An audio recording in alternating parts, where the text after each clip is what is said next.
So welcome everyone. This is going to be a relaxed and we hope informative celebration of St. Patrick's Day, Ireland, Celtic spirituality, and just a mix of things.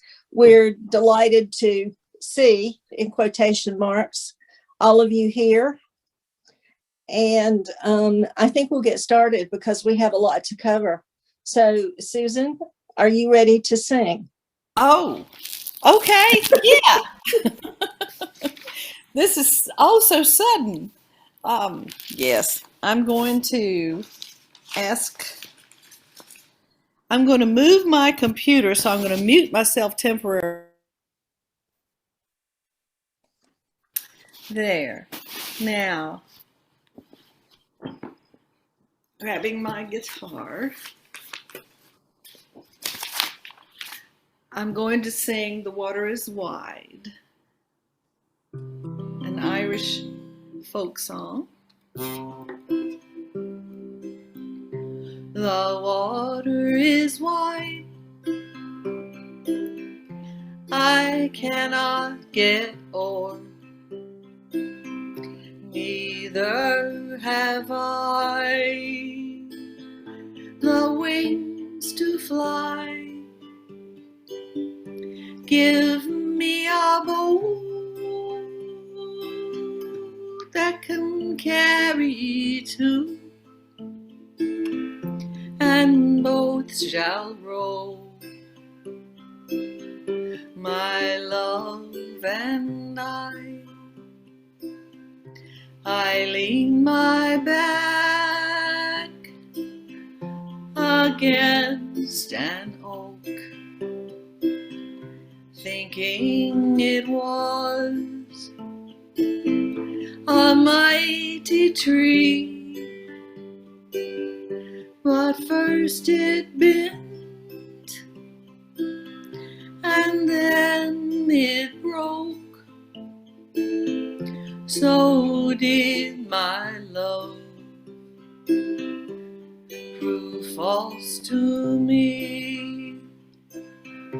Oh, love is handsome and love is fine, gay as the jewel when first it's new. But love grows old and waxes cold and fades away like the morning dew.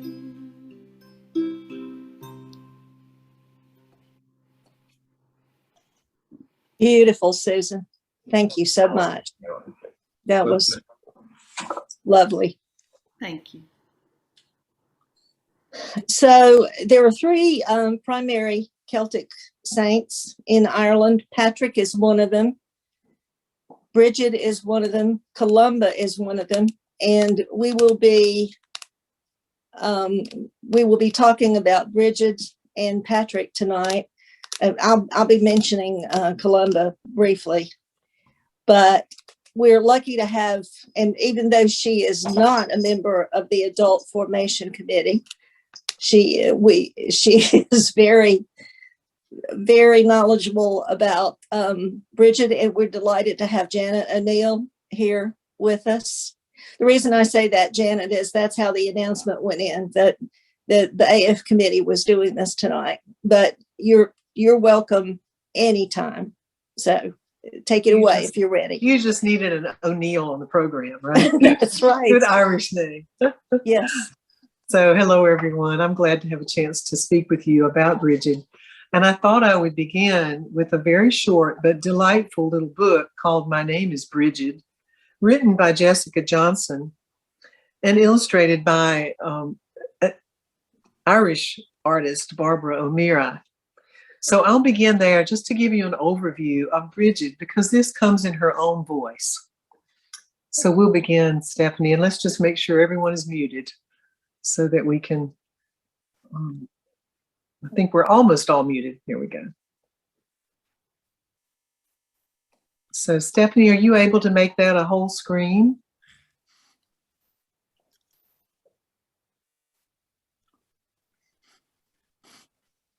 So I'll begin with the first slide. My name is Brigid, and I am one of the oldest, most beloved goddesses of the Celts. I come from Ireland, and my presence has been known since time immemorial.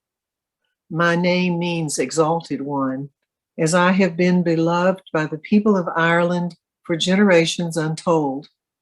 The Celts were the first people to pay homage to me, but I was even adopted by the Christians when their religion spread. I was taken in by the church and made a saint. I started off as a goddess and a daughter of the Dagda, the most famous and powerful of Irish gods. Women would pray to me for safe childbirth. Bards would seek my help for writing their great works. And I also provided healing to my people. Blacksmiths have worshiped me as a goddess of the forge for centuries too. They pray to me to bless their hands and help them work the metal with great skill. The Celts honored me every Imbolc, the first day of February. I will offer an aside that Imbolc is one of the mid-season ceremonies within the Celtic wheel that comes halfway between the winter solstice and the spring equinox. So on this first day of February, they would weave Brigid's crosses out of grasses that were known to grow near my sacred wells and ask me to bestow my blessing upon their livestock. It's also known, I'll offer another aside, as Lambing Day, because that was the day that symbolically and often literally the new lambs were born as a sign of spring to come. This tradition continues today with the 1st of February being known as St. Brigid's Day. My people have worshiped me by leaving me offerings at wells, springs, and tying ribbons in oak trees near these bodies of water, saying a prayer or a wish as they do so. When the Christians came, I asked for land to build my temple, and the King of Leinster, the Irish king at the time, agreed to give me some, but only as much land as my cloak could cover. Brigid was known to wear a beautiful green cloak. So over Kildare, I spread my cloak wide, and it spread for many acres in each direction, covering 5,000 acres, until the land where my temple would be was large and spacious, and my followers have been tending my flame there ever since. The flame of Brigid continues to burn in the county of Kildare. 19 priestesses tend this sacred flame, but if you want to honor me, you don't have to visit there. Light a candle at your home in my name if you want me to visit you and bless your home. I've never had children myself, but I love them very much.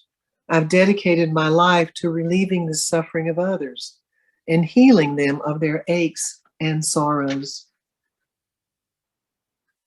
If you want to pray to me, light a candle or imagine a candle flame in your mind's eye and call on me, and I will come to you and offer you comfort, guidance, and peace.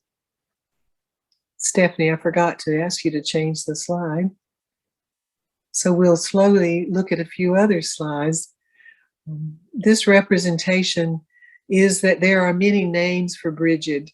She's sometimes called Brigetta, Brigid, with a T, and sometimes Breed, spelled like bride.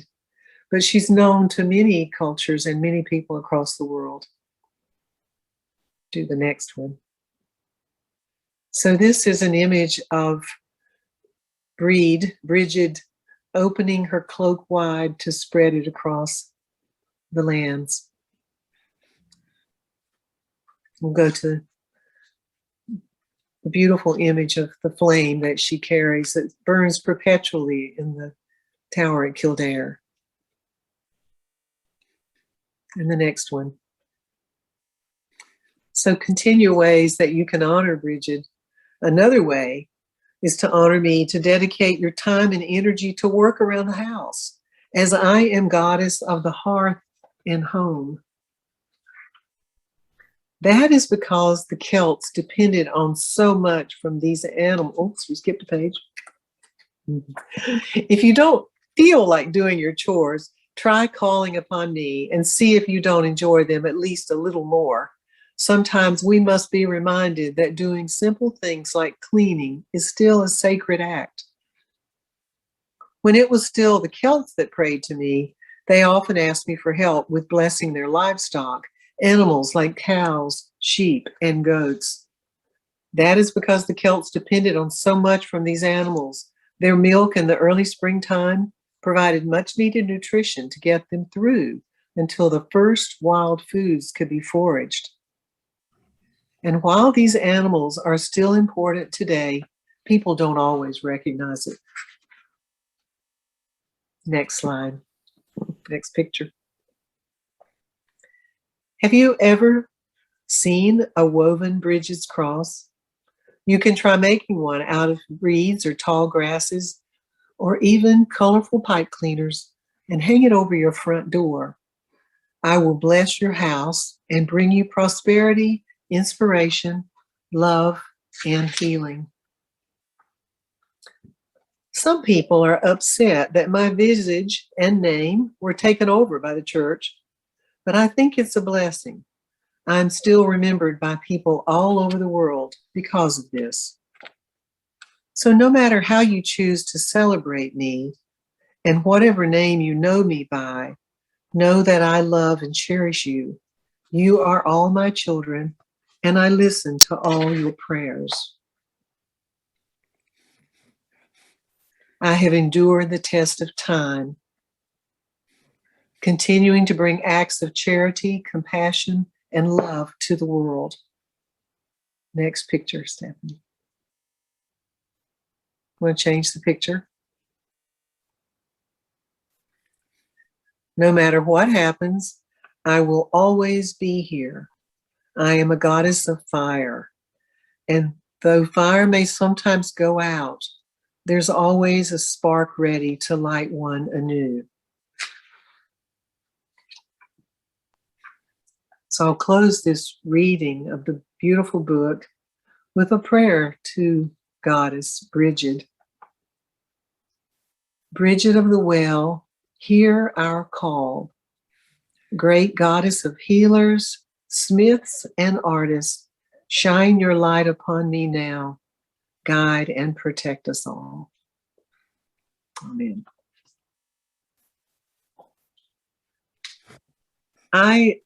You can switch off the pictures if you like, Stephanie. I really like the way these images are presented, because they are presented with a bit of mystery room and lots of room for your imagination.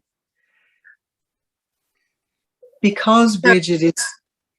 Excuse me, Janet, you have 3 more images when you're talking about your own experience. Yes, I'm not quite there yet. Oh, Okay. I'm sorry. Okay. Okay. You can go back to the last slide if you prefer. No, I can just... So I wanted to say that because these images offer some room for our own inspiration about how Brigid looks, or that she doesn't have a personage at all. She is a goddess still to many people. She is a saint still to many people. In fact, she has become even more and more popular. A recent New York Times article spoke about her growing popularity, in part because people admire her fierce feminine spirit, and because she is a protector of animals and a lover of nature and a healer of people. For me, though, I think of her as an archetype. And for me, that means an ancient energy. And I view this ancient energy as this person called Brigid as a repository or a holder of that fierce feminine energy. She was a person who was able to stand up to power, and she cared for her people as she cared for her animals and the land that she loved. So she was a healer. She was a lover of relationships. She was a seeker of justice. So I see her in many ways as very similar to the teachings of Jesus. This energy that she is, I think my one of my first teachers at Binkley, Judy Eastman, would probably call one of the many faces of God. And that's how I view Brigid, as one of the many faces of God, and as a powerful energy of ancient wisdom that I think probably lives ancestrally in all of us. And I think that when we call on her, we're really calling on that inner wisdom from our own ancestry. I don't mean our direct lineage, but the ancestry of humanity. So I see her as very powerful that way. I came to know Brigid through one of the first women's retreats at Binkley that I went to. And soon after that, in learning about her, Velma Farrell and I went out into the marshland around the pond there at the Trinity Center on Salter Path, and collected grasses and reeds and created a large Brigid's cross that may somewhere be still in storage at Binkley. We'll have to look for it. But after that, quite a few of us made our own Brigid's cross, and that image was the one, Stephanie, you can put back up if you'd like, which is the Brigid's cross that I have hanging over my own door. So why is that important to me?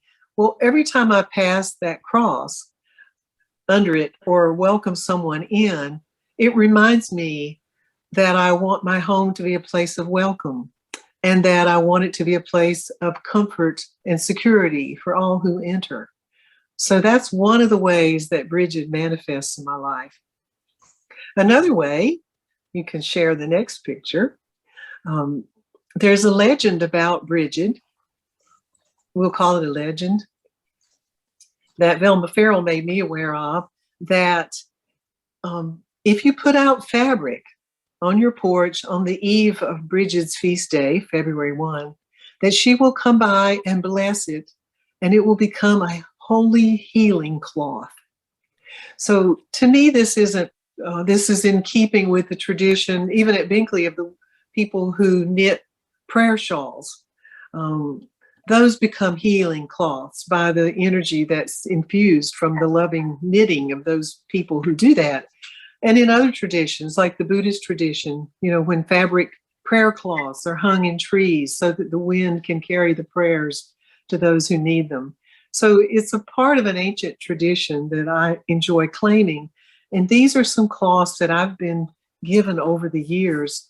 Velma Farrell, as I said, Velma's a member at Binkley Church, and I think a wonderful fabric artist. And she always puts out a yard of fabric and shares it with those who are in need of healing, or who are in need of balance and wholeness in their lives.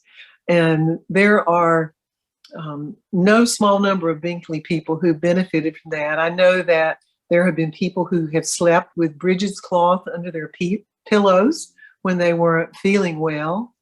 And at least one person has tucked a piece of Brigid's cloth in her clothing for the entire duration of her chemotherapy. So the tradition is alive and well at Binkley. And the last picture we have is the way that I think of Brigid most, which is when I build a fire. This is a fire in my fireplace. And while I have the privilege of it's a luxury for me and a comfort, I don't need it for cooking my food or heating my house. But every time I build that fire, I think of women and men many years behind me who have lit fires to keep their families warm, or to keep animals away, or to cook their food. And I feel connected in that, especially to Brigid, because she is the keeper of the flame and the goddess of the fire. So I appreciate your listening to my stories about how important Brigid is to me and how I believe that her energy moves through all of us. Um, and I think she's just a lovely archetype for that wonderful inner spirit of wisdom and healing. And I hope that you will think about ways that when you go about healing, maybe when you light a candle, or if you do some act of service in visiting a sick person, perhaps you're channeling some Brigid energy as well. So thank you for listening. Thank you, Janet. Thank you. Mhm. Wonderful. Wonderful presentation. And now Susan has a poem about Brigid for us. Yes, I do. This is a poem by Christine Walters Paintner, who is sort of the, I guess, the mentor or the spirit person of this program we're having. It's called Saint Brigid and the Oyster Catchers. Oyster catchers are birds, and there's some wonderful words I didn't know in this poem. I found out that dillisk, which you'll hear, is red seaweed.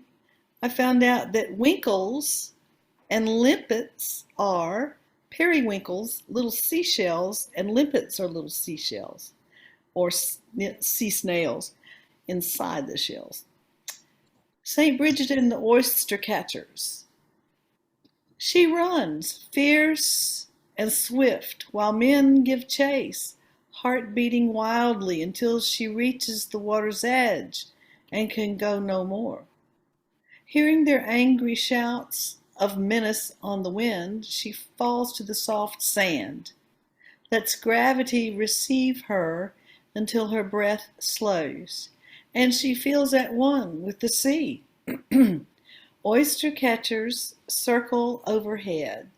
An apparition in white and black orange bills gather dillisk, carrageen, and algae, creating a wild blanket of green and rust until she vanishes and becomes the shore. The men run past, mistake the gentle rise and fall under a pile of seaweed and grass for the rhythm of the sea, and Brigid sits up slowly. The birds encircle her, nibble on winkles and limpets, a seaside feast of communion. Thank you, Susan. Great job with that. Thank you so much. Thank you. And as I began to talk about Celtic spirituality and about St. Patrick, Stephanie, would you put up the slide of the green grass of Ireland? And I need to ask too, is Kate here? No, and I texted her and I haven't heard back. So we might not hear that poem. Okay. Or I can Okay. go look for it because I printed it out.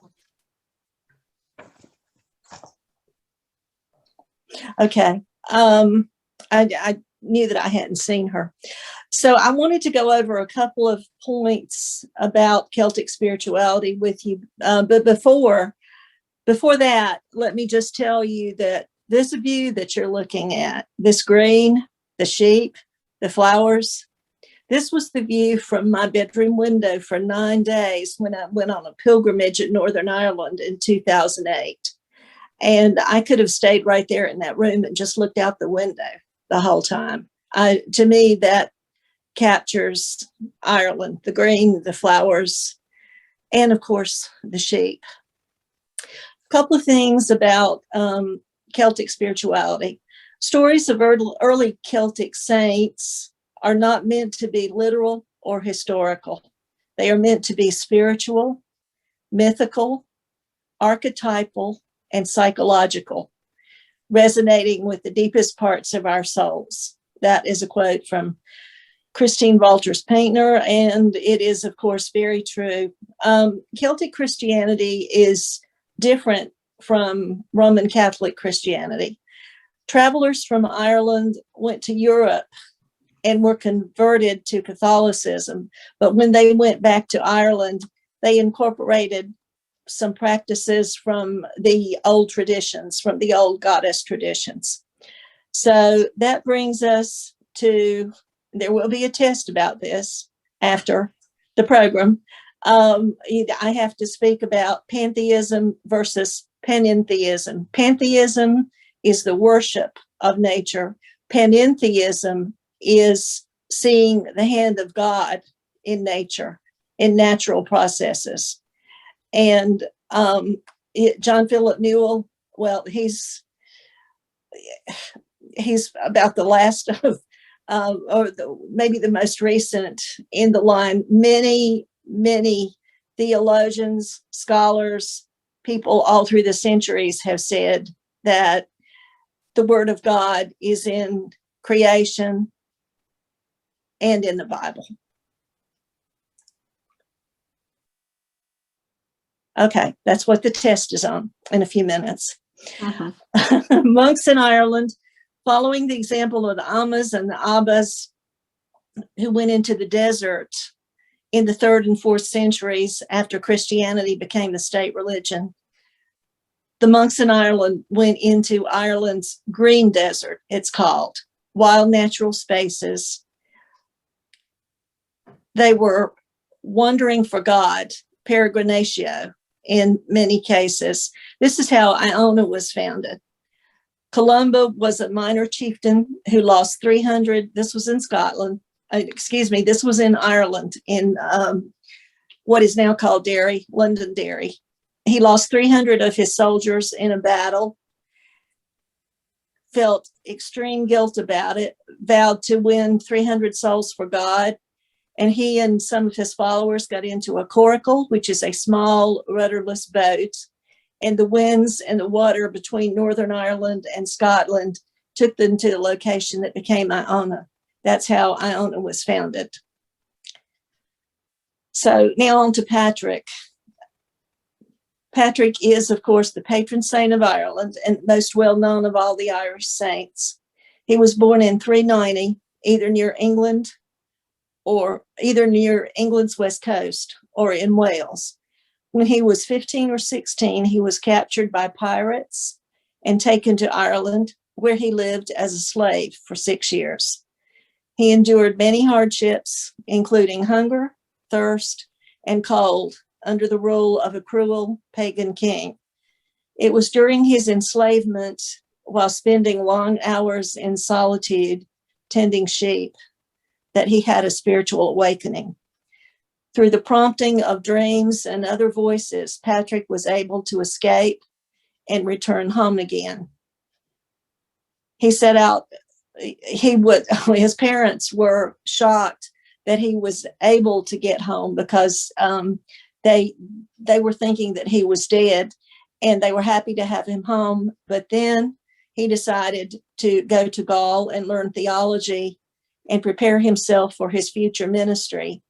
And after he was trained, he had another dream in which he heard the Irish people calling out to him to return to the land of his enslavement. Patrick means one who frees hostages.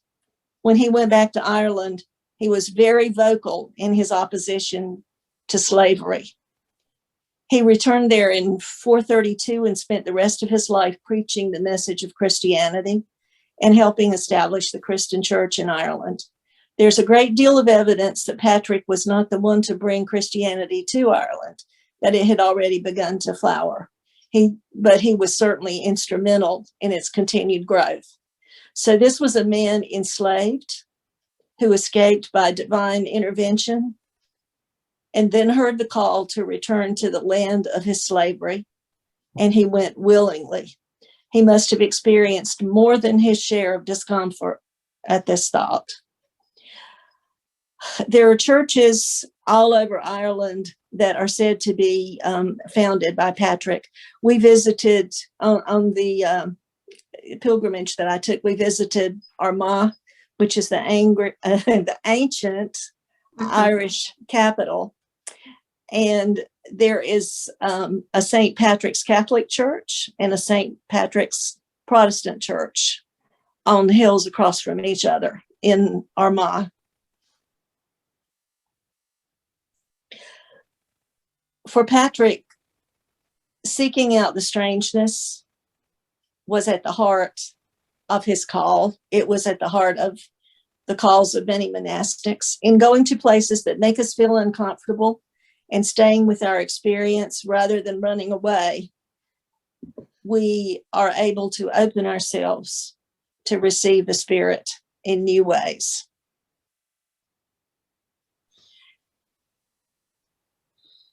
But in seeking out this strangeness and risk, one does long for a sense of protection or safety within the arms of the divine.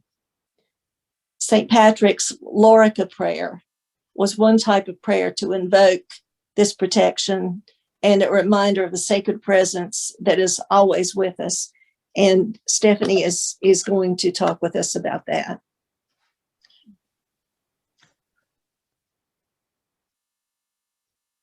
Am I unmuted? Can you Yes. hear me? Oh, good. Yes.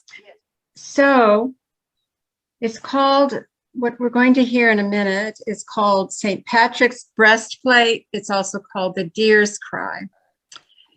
And I just want to tell you a little bit about this song, this poem that has been put to music. So the story is that Patrick was moving from he was going on an evangelical mission and to another place in Ireland.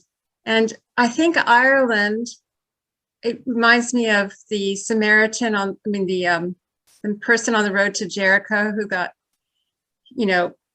hit by got knocked out by thieves and all of his stuff stolen before the Good Samaritan comes along. Travel in this time was dangerous. You went to each destination with very much care that you would be possibly attacked. So this story is that St. Patrick and his followers were on to another missionary site, and they were ambushed. And so they hid, and what they saw was a miracle. As they cried out to God, that they saw that it was just deer and fawns and a herd of deer that were surrounding them. And they saw this miracle from the divine. And because of that, they call it the Deer's Cry, but it's also called St. Patrick's Breastplate. And I had to look that up, a breastplate. We've heard of that, I think, growing up in Baptist circles anyway, a breastplate of righteousness. So the breastplate covers the heart, the lungs, and it goes around to the back. So it's protecting kind of the essence of a human body. I wouldn't say the essence, but we can't go on without a heart or lungs or without our kidneys or without our stomach. It's just too hard to live, to survive. So the breastplate protected the very core of a human body. So it's called St. Patrick's Breastplate as a prayer, Deer's Cry. Now the long version includes appeals to angels, appeals to saints and ancient ones. It appeals to, I'm looking at my notes, it appeals to the power of heaven. It appeals to almost everything you can think of to protect, for protection. It's a prayer. Now, I want to tell you that I used this prayer the first time I flew after becoming phobic of flying. I had two colleagues on either side of me because I was preparing. I really felt like I had to get ready to fly to meet my daughter. And so I prayed St. Patrick's Breastplate. And it's become one of my favorite prayers. And so now we're going to hear it. And it's sung by an Irish singer and we hope that you can hear well.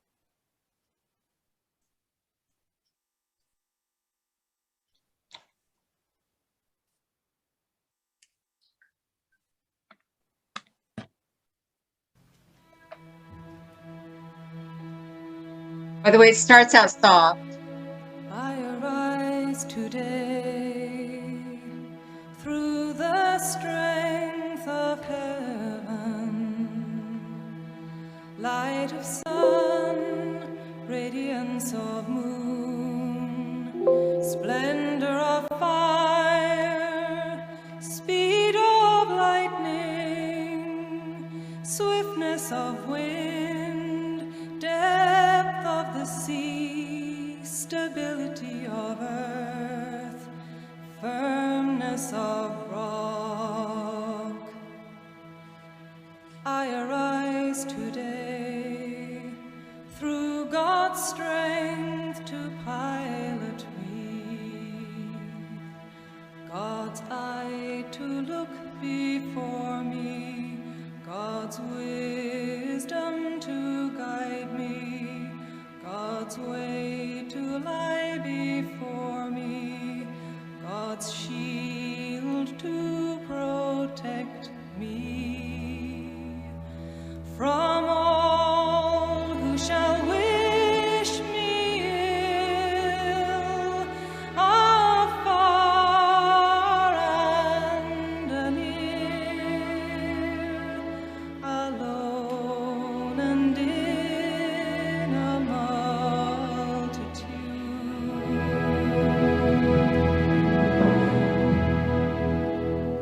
Against every cruel, merciless power that may oppose my body and soul.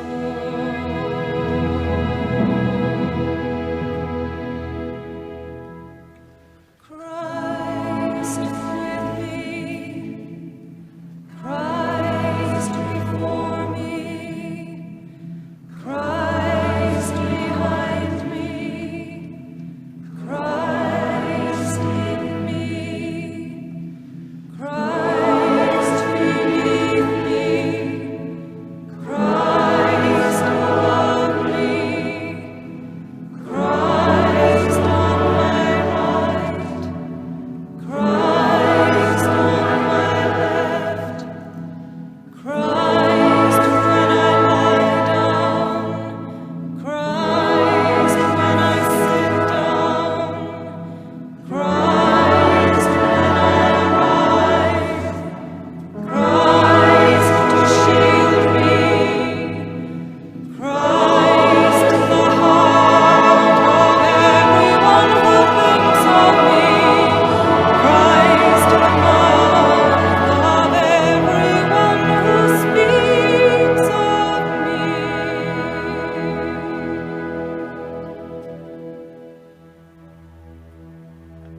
I arise today.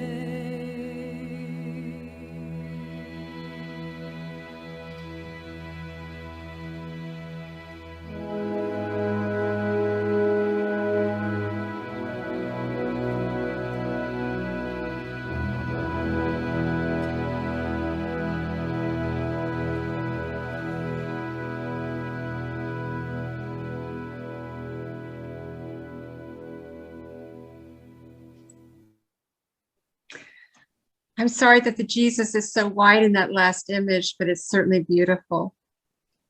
Kate is here. And Kate, would you read the poem from called A Holy Mountain for us?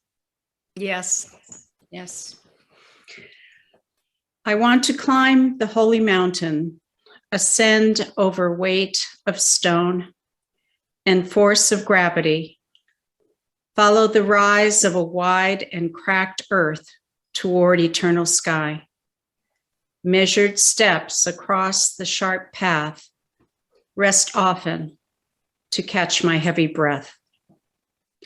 I want to hear the silence of stone and stars, lie back on granite's steep rise, face to silver skies, glittering points, where I can taste the galaxies on my tongue, communion of fire, then stand on the summit and look out at the laboring world.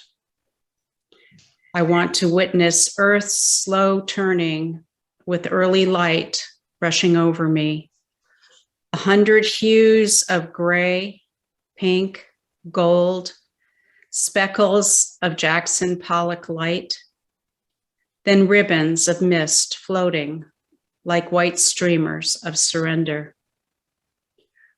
I want to look back down the trail as if over my past, forgive 1,000 tiny and tremendous transgressions, because now all that matters is how small I feel under the sky. Even the sparrowhawk takes no notice of me, how enlarged I feel by knowing this smallness. I want to be like St. Patrick, climb the holy mountain full of promise and direction and knowing, 40 days of fasting aloft among clouds, until my body no longer hungers and something inside is satisfied, and my restless heart says here, no longer dreaming of other peaks.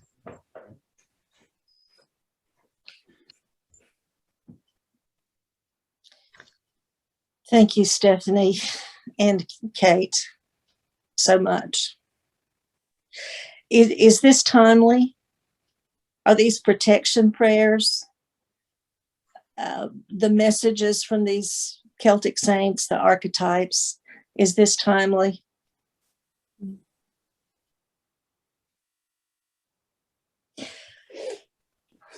So we allotted a few minutes for comments or questions. Does anyone have anything they'd like to say? And I'm on my phone, so other team members help me. Don't let me overlook anybody. Does anybody have something to say?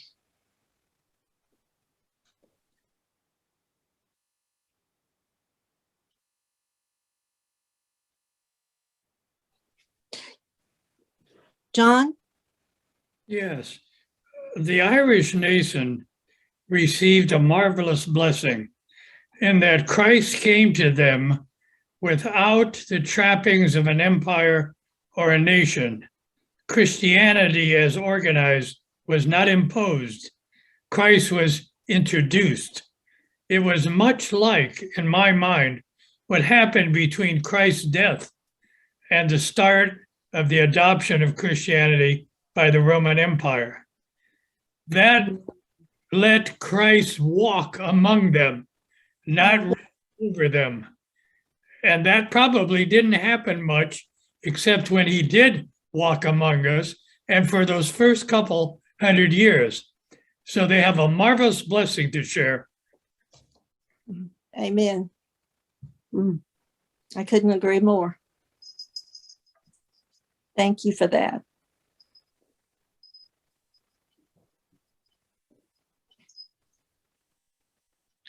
Anyone else?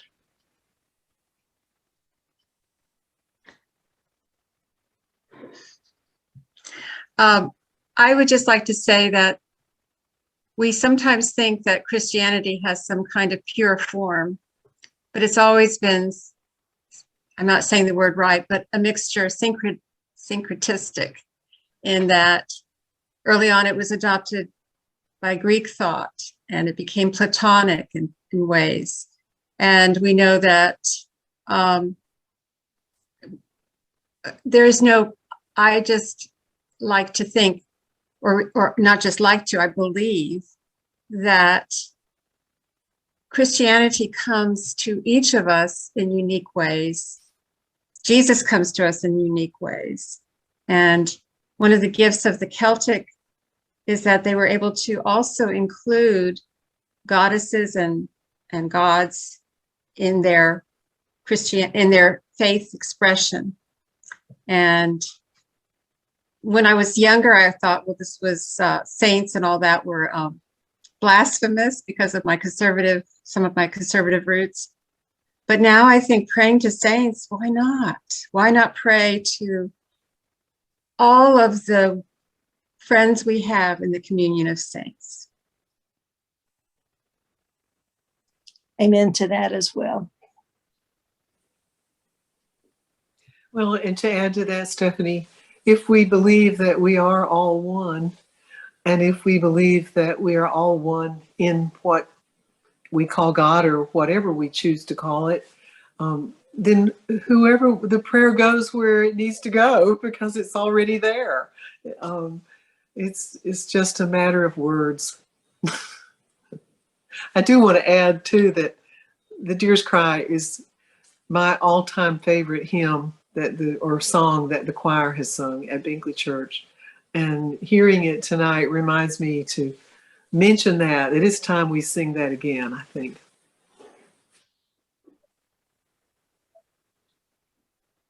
Yes, it's beautiful. And I can see Carol Price doing the solo. The lead. She has always done the solo beautifully. Thank you, Janet. Anyone else?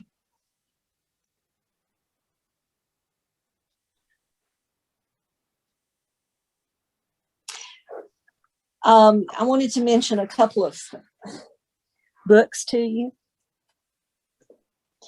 English majors always have books. So the two poems tonight were from The Wisdom of Wild Grace by Christine Walters Paintner. I found another book on Amazon, St. Patrick of Ireland by Philip Freeman.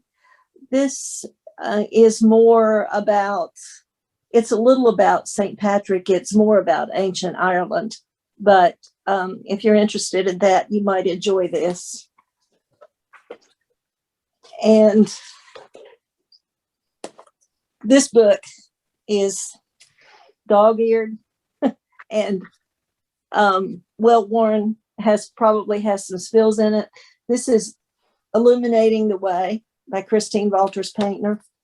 And here she talks about a number of different saints. Now, we could spend days on any one of these saints at any time. There is so much to know and so much to learn.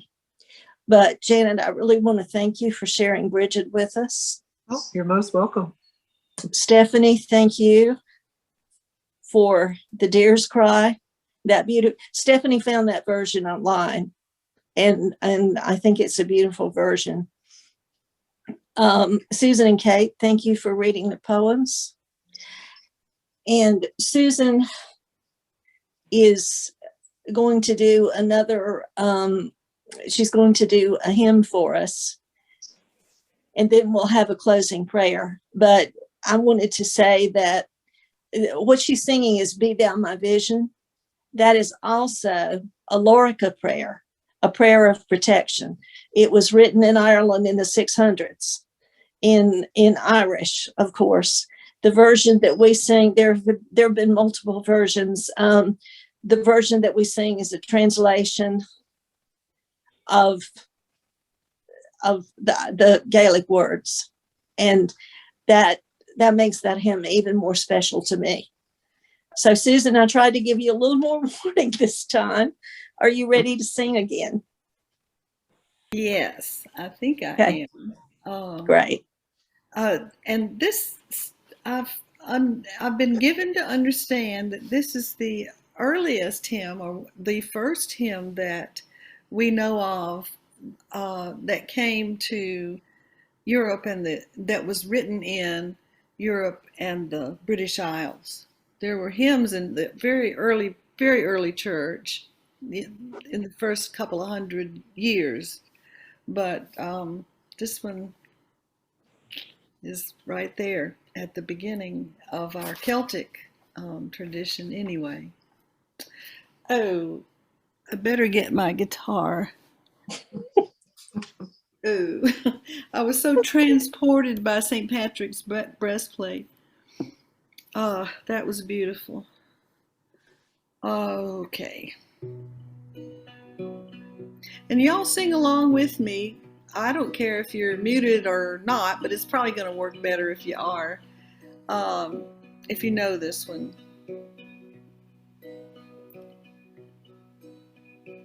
Be thou my vision, O Lord of my heart, not be all else to me, save that thou art. Thou my best thought by day or by night, waking or sleeping, thy presence my light. Be thou my wisdom, and thou my true word, I ever with thee, and thou with me, Lord. Thou my great Father, and I thy true child, thou in me dwelling, and I with thee one. Riches I heed not, nor vain empty praise. Thou my inheritance, now and always. Thou and thou only, first in my heart. High King of heaven, my treasure thou art. High King of heaven, my victory won. May I reach heaven's joys bright, heaven's sun. Heart of my own heart, whatever befall, still be my vision, O ruler of all. Heart of my own heart, whatever befall, still be my vision, O ruler of all. Thank you, Susan. Beautiful. So we have a closing prayer. I'll put on the screen. And I just want to thank Dorothy for creating this evening. She did a beautiful job, and her heart, you can see her heart is in it deeply. So let me share screen and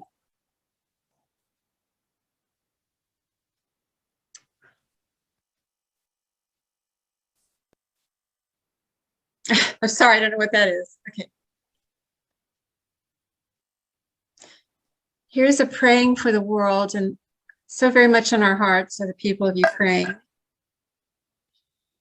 but also for the people who are perishing from starvation in different places in the world, and the people of Afghanistan who are left in terrible shape. So after I read this prayer, I would invite you to share your prayers on the chat, or you can say them in your heart, and I will read them to the group. So I'll read this prayer and then offer whatever prayer. It could be for someone in our congregation or a friend or a relative who you'd like to lift up, so that we can share with you in appealing to the God who loves us unconditionally. Brilliant, beautiful God, we stand in awe and wonder at the sublime landscapes of your creation. From holy mountain peaks to sacred waters, from forest lush with moss and snow, to arid deserts cloaked in sun, sand, and sagebrush. We praise you. Help us to see your handiwork alive, not only in the far-off landscapes of the world, but also in the ordinary of the backyard, city streets, and kitchen garden. Knowing all of it is the glory of your unending creative spirit. So we'll take about 30 seconds or more for silence. And then I would just invite you to lift up your prayer in the chat.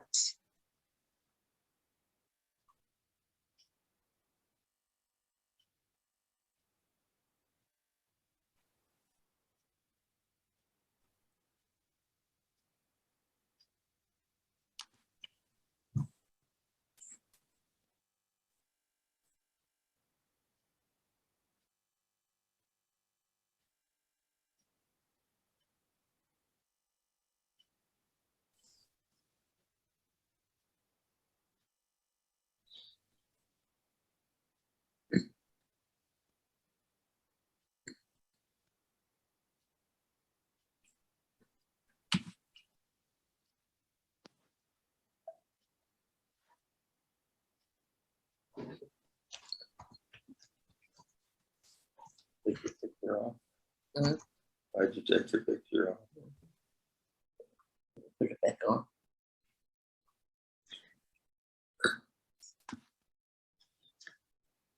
So let me read these prayer requests, and you can keep entering other requests. And I'll offer a moment of silence after each one. So we are praying for and holding in the light of God's mercy, Bill Eastman and family. Read that, did you? Bill Eastman,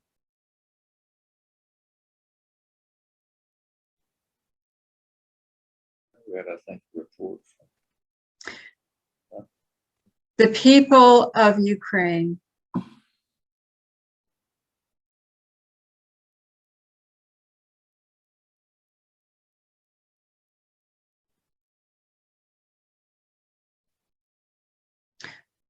my late sister, Jane.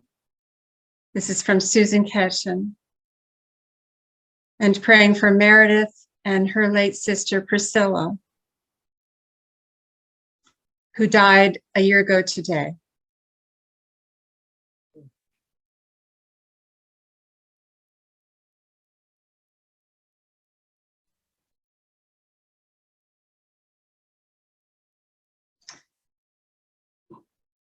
For Ukraine and all who are afraid tonight.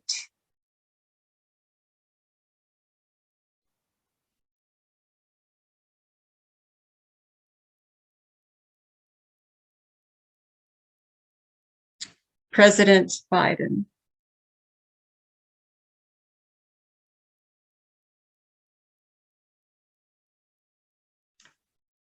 And all of the children of the world.